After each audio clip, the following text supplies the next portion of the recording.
campo da odontologia, quem está presente em todo o Brasil é a Odonto Company. Só mesmo a maior rede de clínicas e líder em implantes e próteses pode realizar a primeira campanha nacional de implantes. Com profissionais especializados e equipamentos modernos, você faz o seu implante de forma rápida e sem dor. Vá hoje mesmo na clínica da sua cidade e inicie seu tratamento. Aproveite a campanha nacional de implantes e volte a sorrir. Odonto Company, paixão pelo seu sorriso. Programa Marcados pelo Sucesso. Oferecimento Odonto Company. No comando, Bruno Mendonça, jornalista e empreendedor, CEO da Target Agência Produtora. Em 17 anos de carreira, foi apresentador e diretor de programas de TV, editor de revistas e livros de negócios e fundador da TV Nativa. Também lançou no Brasil o braço esportivo da Momentum, ao lado de Emerson Fittipaldi e Washington Oliveto. Começa agora o Marcados pelo Sucesso.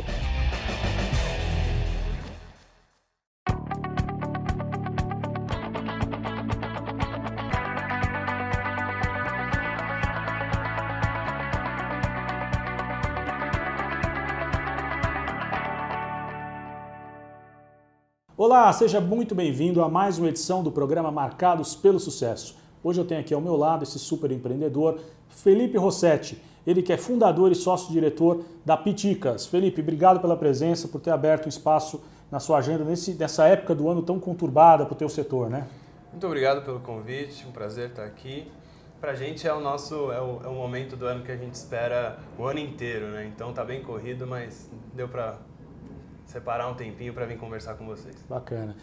Felipe, hoje quem fala em Piticas, quem não conhece a marca, rapidamente quando você fala, sabe quando você vai no shopping e vê aquele quiosque com camisetas para vender e tal? Ah, já sei. Uhum. E aí entende o tamanho do que é a Piticas hoje, né? Como que é ser reconhecido após 7 anos, que é considerado um tempo razoável, não é tanto tempo assim de empresa, para o reconhecimento que vocês têm hoje. Mas após 7 anos, como que é ter esse reconhecimento em nível nacional, cara? É muito louco, né? Porque a gente começou literalmente com 5 mil reais. A gente morou muito tempo nos Estados Unidos, né? E voltando de lá a gente já era fã desse mundo, a gente era meio nerd e tal, gostava de séries e tal. E o americano, ele é muito fissurado na cultura pop, né?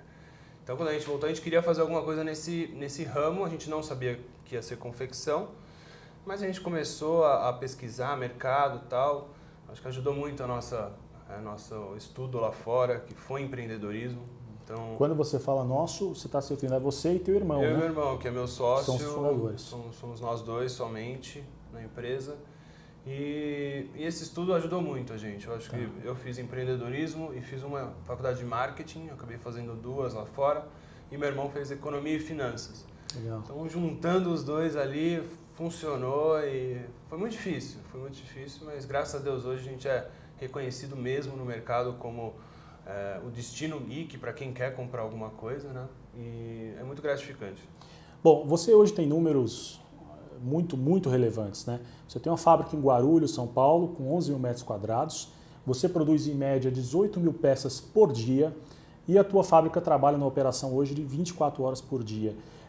Então são mais de 500 funcionários.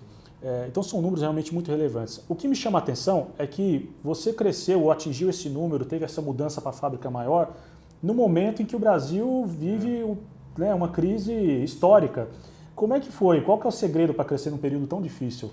Todo mundo, quando a gente falava, né, não, a gente está mudando de uma fábrica de 3.800 metros para uma de 11 mil metros no meio de 2016, que estava no auge da crise, né? Chamava a gente de louco, né? Mas eu acho que no meio de crise tem oportunidade. Né? Eu acho que essa mudança, se a gente tivesse feito em 2013, quando estava tudo maravilhoso, ou acredito que em 2019 e 2020, que já vai ter voltado muito, muito mais, a gente teria gastado o triplo. Sim. Então a gente conseguiu, graças a Deus, a gente é muito humilde, a gente não tem muito luxo na nossa vida, então a gente valoriza cada real que a gente ganha. E a gente sempre fala, a empresa Piticas hoje ela é uma empresa rica.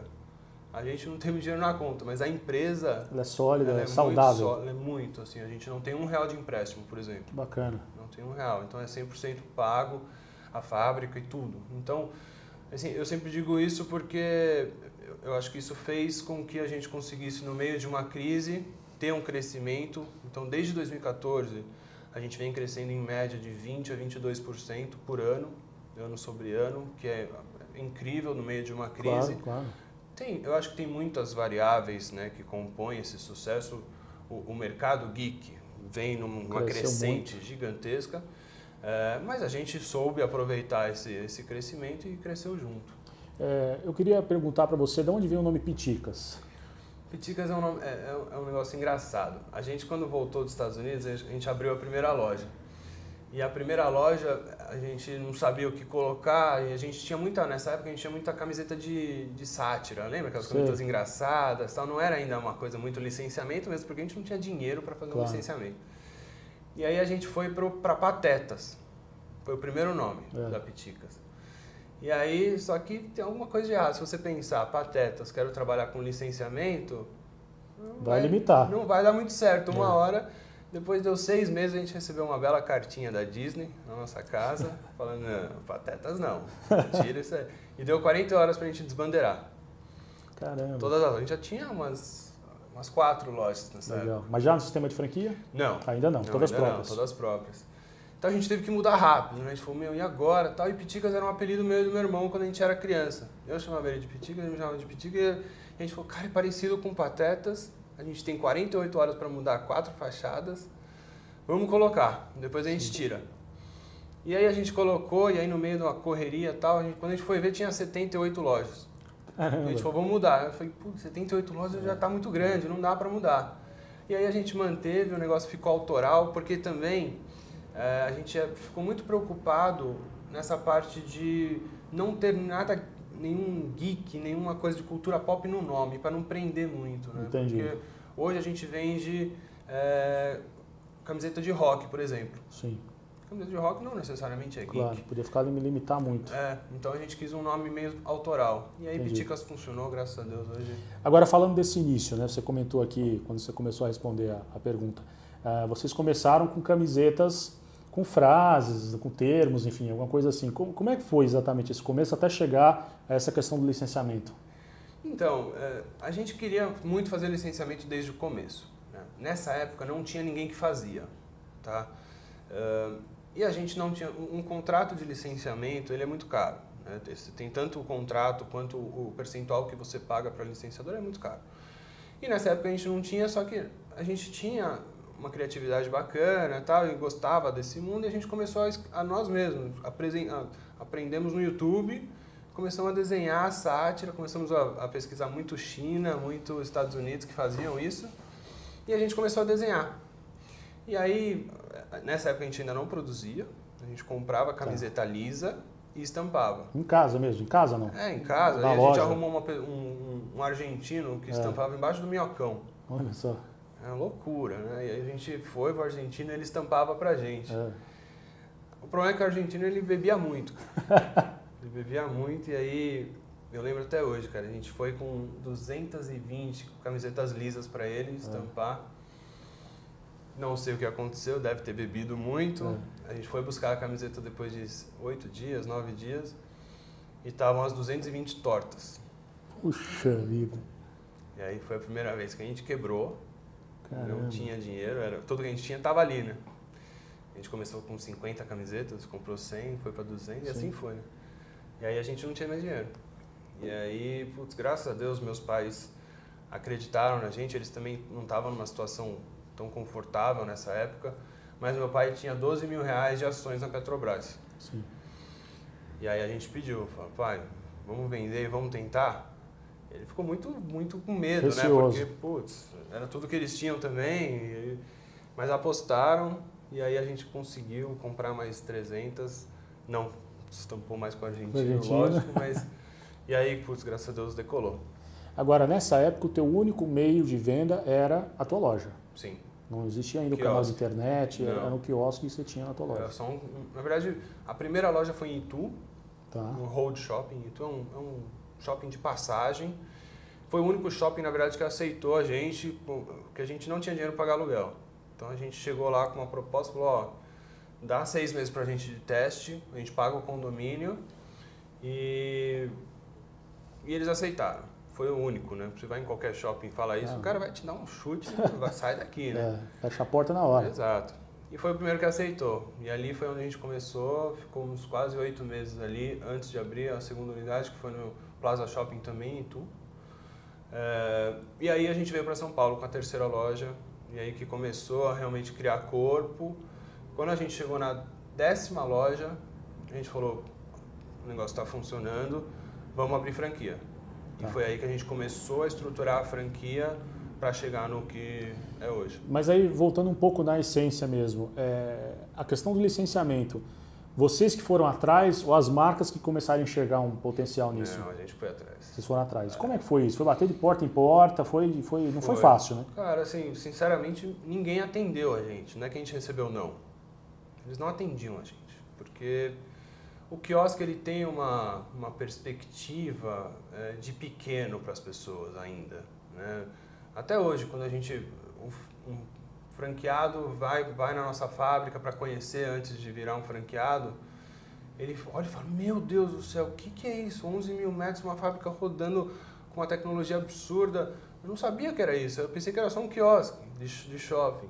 Então o quiosque tem essa conotação. Sim.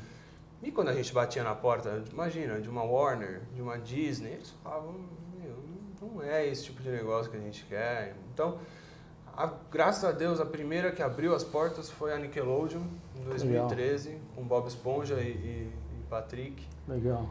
E eles apostaram mesmo, foi muito no escuro, porque a gente não tinha uma produção oficial, era uma coisa muito garagem ainda, e eles apostaram. E depois que entrou a Nickelodeon, eles começaram a olhar pra gente diferente. Putz, entrou a Nickelodeon, eles estão crescendo absurdamente rápido. Aí começaram a entrar, mas definitivamente foi a coisa mais difícil que a gente fez na empresa, foi conseguir o licenciamento. Com certeza. Foi mais difícil do que os outros passos, né? Todos. Assim, outra dificuldade muito grande é que a gente não vem do mundo de confecção. Eu nunca tinha visto uma camiseta ser feita. Então, assim, a gente teve que aprender mesmo, ir fuçando fábrica dos outros, e aprendendo e chamando gente que é do ramo para tentar ensinar a gente. E a gente foi aprendendo na raça mesmo. Então, essa foi outra dificuldade que normalmente sua família vende, confecção, você já nasce com uma noção, pelo menos, né? Sim, a gente tinha zero. Okay. Então, foi bastante complicado essa parte. Mas a parte de licenciamento, voltando para isso, as coisas mudaram mesmo quando entrou a Disney. Assim, foi tipo, a gente era pequeno, entrou Disney, virou outra empresa, parece. Bacana. Foi em 2015, que aí sim, a gente conseguiu o contrato Disney, o negócio decolou de um jeito que tipo, qualquer porta que eu batia para licenciamento era assim. Escancarada. Só por ter a Disney. A gente vai fazer um rápido intervalo e na volta a gente fala de shopping. Quero falar também de 2019, o que você tem de planejamento para a marca Piticas, ok? Vamos ao rápido intervalo, voltamos já.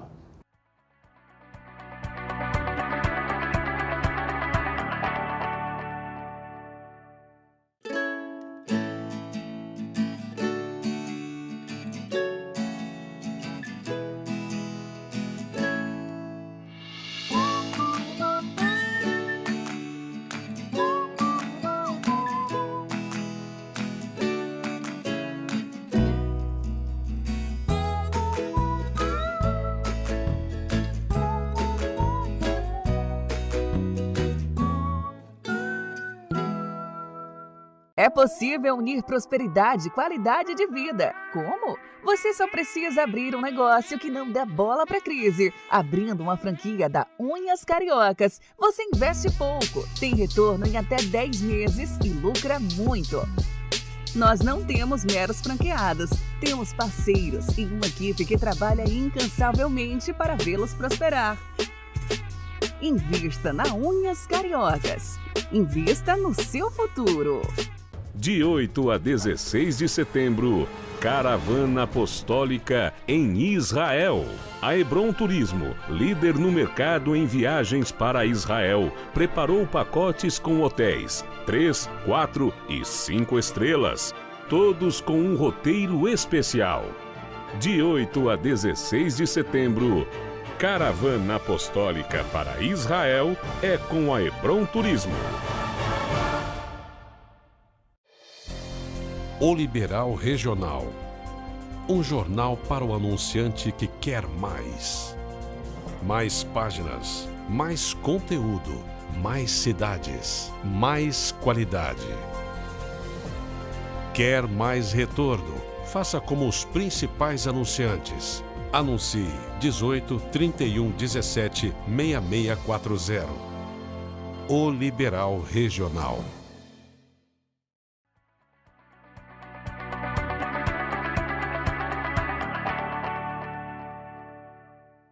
De volta com o programa Marcados pelo Sucesso, hoje aqui com Felipe Rossetti, ele que é fundador e sócio-diretor da Piticas. Felipe, nós falávamos no primeiro bloco sobre shopping, né? Na verdade você deu a deixa ali, a gente quer colocar um pouco, trazer um pouco das experiências do que a gente tem vivido nos estandes, em feiras importantes, enfim, e trazer para o shopping. Como é que você pretende fazer isso? Então, muitas das coisas, a gente tem uma limitação muito grande por conta de ser um quiosque, né? Isso ainda hoje, a nossa rede com 330 lojas, 90% ainda são quiosques. Tá? A gente está numa tendência de migrar para a loja, isso está acontecendo já, mas isso demora um tempo porque a loja ela é muito mais complexa do que um quiosque. Mas a gente quer fazer exatamente isso, trazer um pouco de experiência para as lojas, principalmente loja física. Então a gente está criando um app ali que o cara consegue fazer uma realidade virtual. Legal. Então mixar um pouco de realidade virtual com vestuário. Então assim, porque às vezes o varejo ele vai ter que se reinventar. Sim. Ele vai ter que se reinventar e a gente quer estar na frente de todo esse movimento. Então a gente está estudando muita coisa para entender a cabeça do consumidor, prever comportamento. Eu acho que isso é uma coisa dificílima. Se antecipar, né? Isso, está na frente mesmo para entender o que o consumidor quer. Esse nosso público ele é extremamente exigente, ele é extremamente inteligente, ele atualizado. É atualizado demais. Então a gente tem que estar na frente deles. Agora, quando você fala assim, o varejo precisa reinventar, e eu concordo plenamente com você, acredito que muito disso se deve à questão da internet. E aí eu te pergunto, como é hoje a presença online da Piticas? Eu acho que em termos de marketing, é o pilar mais importante que a gente tem. Sinceramente, é onde a gente investe mais dinheiro, é o online. E o online não são só mídias sociais, o online ele é um mundo, né? Não é só mídias sociais. Mídias sociais é um pilar importante? Muito, porque o meu público, principalmente, ele é muito focado em mídias sociais. Ele é muito conectado. Então eu tenho que estar lá, eu tenho que estar lá forte, eu tenho que estar expondo o meu produto, minha marca de um jeito bacana e não só ser merchanzão na cara da galera, compre Piticas. Não, a gente não quer fazer isso. A gente quer fazer isso de uma forma muito mais sutil e orgânico para o cara entender. Gostei do conceito da Piticas. Adorei o conceito dos caras. Eles têm um propósito. Me conectei com os caras. A compra vem como... Sim, mas você tem um canal, quando a gente fala online, você tem um e-commerce hoje bem ativo. Quanto representa das vendas hoje, do faturamento? É pouco porque a rede cresceu muito, né? Então hoje não faz nem 10% da rede, do que a rede fatura. Mas é relevante, não é... Mas, sinceramente, o nosso foco ele não é o e-commerce, por exemplo. Tanto é que a gente tem um projeto que a gente lança em abril, que tudo que a gente vai fazer no e-commerce, tudo que a gente vai fazer no online, é virado para o franqueado, é virado para a loja. Entendi. Tá? Então, alguns spoilers aqui, mas assim, por que não vender online e usar o meu franqueado como logística? Entendi. Porque o meu franqueado está muito mais perto da casa de quem tem da entrega do que eu, que estou em outra, Guarulhos. é muito importante que você prestigie o teu franqueado nisso, né? Isso é fundamental. Ele é meu meio de ganhar dinheiro, ele é meu meio de distribuição, ele que faz a minha marca ser o que é hoje. Então não adianta eu querer pegar essa venda e ganhar uma camiseta, 20 camisetas, 1000 camisetas, isso não vai fazer diferença. O que vai fazer diferença é eu ter 700 lojas, 800 lojas. Sim. Então a gente prioriza muito o franqueado, né, mesmo no online. Então a gente está criando várias métricas para conseguir vender online, mas repassar isso para o franqueado de alguma forma. Bom, a gente faz agora mais uma pausa, porque eu convido, inclusive amigo em comum que temos, eu convido o Alex Monteiro, que está com um quadro aqui com a gente, super bacana sobre empreendedorismo. Alex, é com você, fora da caixa.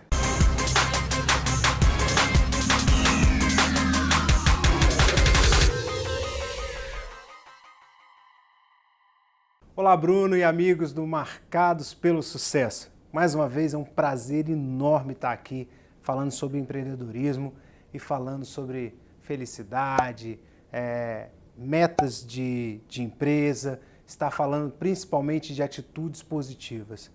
Bom, você já conhece muito bem o meu discurso aqui, quem tem acompanhado, mas hoje eu quero falar de o que é felicidade nesse encontro. Eu não gosto de taxar nenhum conceito em nenhuma matéria. Minha vida sempre foi, eu sou das ciências humanas e acredito que não podemos conceituar nada de forma fechada. Muito mais a felicidade, que é algo totalmente subjetivo. O que é felicidade para mim pode não ser para você, pode não ser para um outro colaborador, pode não ser para outra pessoa. É algo subjetivo. Como eu já disse, não existe receita genérica. Mas nós podemos conceituar algumas linhas da felicidade. Para mim, felicidade é viver uma atmosfera que você não quer que acabe. É viver aquela sensação que te leva a crescimento, que você não quer que jamais passe, que esse sentimento nunca passe. Isso que eu estou sentindo, que está me impulsionando, continue, persista, seja perene. Isso é uma ideia de felicidade. E é essa atmosfera que a psicologia positiva, atrelada aos negócios, ela diz que cria possibilidades de crescimento. Ela cria possibilidades de resultados mais palpáveis. Ela cria uma atmosfera de alta produtividade. E é isso que nós buscamos enquanto empreendedores, enquanto qualquer profissão. Quem não quer ser o grande profissional na sua empresa? Quem não quer ter um alto índice de aproveitamento? Quem não quer ter alta produtividade e ter soluções rápidas? Essa atmosfera de felicidade, ela te coloca nesse patamar. E é isso que você deve buscar constantemente dentro do seu trabalho, dentro do seu negócio. Mas você pode se perguntar, mas esse lance de felicidade, pensar positivo, é algo muito utópico. A felicidade que eu digo não tem nada de utópico. Pelo contrário, ela é um convite a viver a realidade. E essa realidade traz para você a possibilidade de maximizar e potencializar o teu futuro. É estabelecer um cultivo diário de atitudes que realmente podem e devem te levar ao sucesso. Isso é utópico? Eu entendo que não. Viver em um ambiente de felicidade não significa que também eu não queira mudanças. Pelo contrário, é estar aberto a todo tipo de mudanças para que você continue nessa atmosfera que nós falamos. Esse é o objetivo em qualquer companhia. É trazer qualidade de vida para os seus colaboradores. É empreender com qualidade, é empreender com uma missão. Esse é o perfil do empreendedor que a sociedade necessita. São pessoas que têm ideias para a coletividade, que trazem um bem-estar para a coletividade. E somente pessoas felizes, dispostas, pensamento positivo, podem criar soluções para a coletividade. A ciência odierna ela já concluiu que nós temos uma capacidade cerebral de mudar constantemente. O nosso cérebro possui uma plástica estrutural que permite que a gente realmente evolua a cada dia. Isso demonstra que, se você tem uma mente pessimista, você não precisa desistir. Você tem capacidade, a partir de treinamentos, de desenvolver uma mente otimista. Um grande exemplo sou eu. Eu sempre tive uma mente pessimista no início da minha jornada, da minha carreira, quando eu era professor principalmente. Mas eu fui treinando as possibilidades e fui cada vez mais enxergando em situações que ninguém via potencial, eu via potencial porque a minha mente estava preparada para o otimismo, para resultados. Somente uma pessoa que tem pensamentos positivos pode ter essa visão e descobrir novos negócios. Agora, em que nível você está? Isso eu não sei, mas eu posso garantir que a mudança é possível e ela está logo ali na frente. Que tal hoje o exercício? Você anotar quais são as mudanças que você necessita. Em quais momentos você tem sido negativo? Em quais momentos você tem tido medo? É necessário se autoconhecer para empreender e gerar bons resultados. A gente se vê no próximo encontro. Alex, obrigado por sua participação, sempre importante e ficamos muito felizes aqui, tanto eu quanto o Felipe, em vê-lo aqui no Marcados pelo Sucesso. Felipe, a gente está chegando ao final do programa e eu queria te perguntar o seguinte, 2019, o que você pode adiantar, como você disse no bloco anterior, o que você pode dar de spoiler aí pra gente?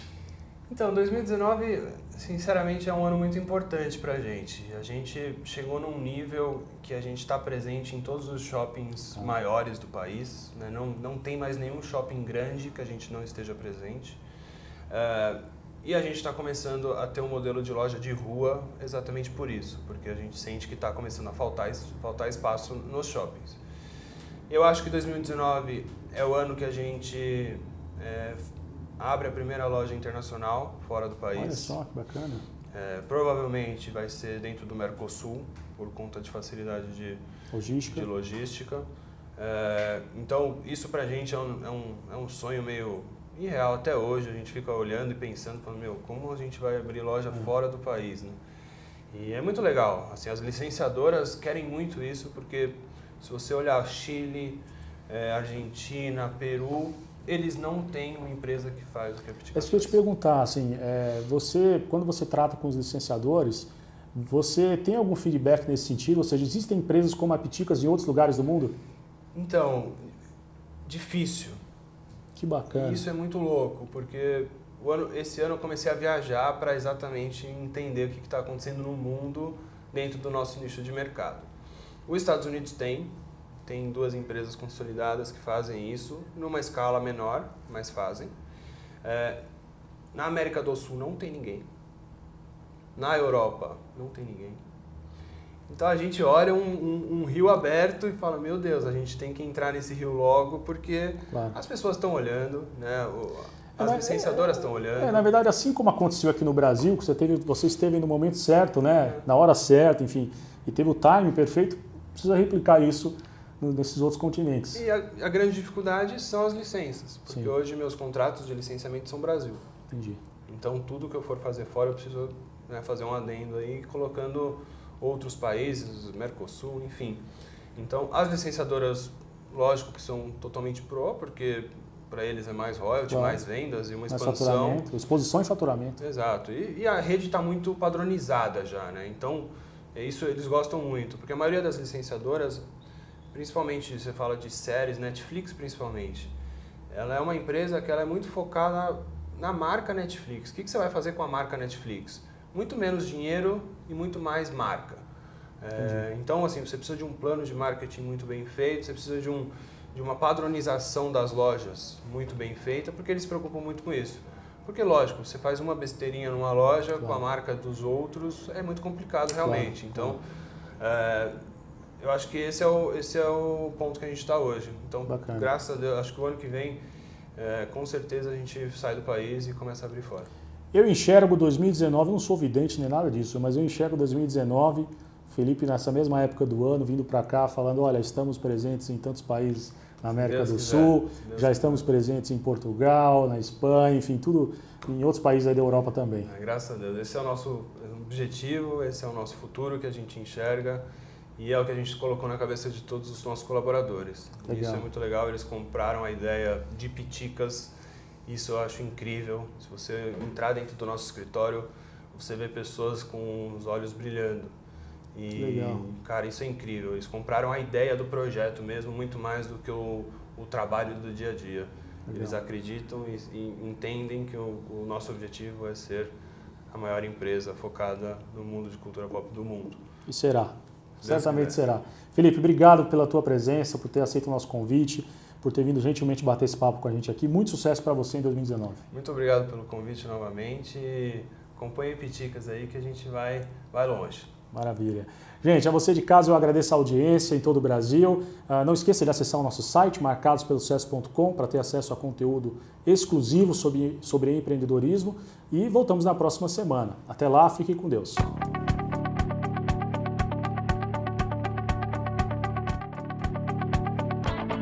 Programa Marcados pelo Sucesso, uma realização Target Agência Produtora.